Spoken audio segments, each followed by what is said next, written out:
Barkanku da kasancewa da duniyar mamaki. A yau za mu kawo muku wata al'ada da ake kira da ENDOCABALISM. ENDOCABALISM wata al'ada ce da ake cin naman mutane bayan sun mutu. Kar ku manta, ku danna mana subscribe da alamar ƙararrawa domin samun sababbin shirye-shiryenmu a kan lokaci. ENDOCABALISM wata al'ada ce da ake cin naman mutane idan sun mutu, wanda hakan yakan zamo karramawa da ake magawar mamaci. Wannan al'adar ta samu asali ne a cikin ƙabilar Papua da ke New Guinea. Sun riƙi wannan al'ada a shekarun baya da suka shuɗe. Ƙabilu da dama sun yi irin wannan al'ada a tarihi, wanda wannan hanyar ta zamo hanyar killata matattu idan sun mutu. A wannan al'adar da cin naman mutane ya zama ruwan dare, suna da wasu dokoki da suke amfani da su wajen cin naman mutane. Mazaje ke cin nama, su kuma mata da yara kan ci ɓargon kai da ƙwaƙwalwa.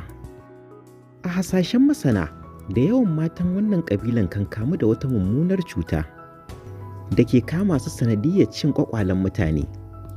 A dalilin haka, gwamnatin 1950 ta kawo dokar haramtawa mutanen yankin cin naman mutane bayan sun mutu.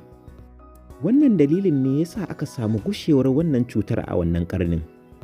A wani ɓangare kuma na mutanen Wari ta ƙasar Brazil, su ma suna yin irin wannan al'adar ta ENDOCABALISM.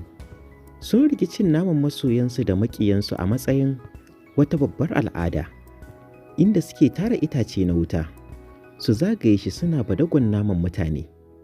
Mutanen ba sa cin naman da hannu, sai dai su yi amfani da tsinke domin tsira naman, sannan su gasa suna zumuɗi da ƙwazo wajen ci. So da yawa sukan ajiye naman a wani killataccen wuri domin karrama baƙinsu ko 'yan uwansu idan sun ziyarce su. Sukan karrama baƙin nasu na nesa da hanta da tsoka, inda sauran 'yan gidan kan ci ƙasusuwa.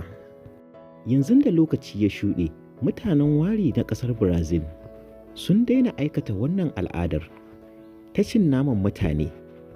Sai dai yanzu al'adarsu ita ce yin safara da mutane tare da yanke sassan jikinsu, amma ba don su ci ba, sai don yin tsafe-tsafe da abin da doka ta hana.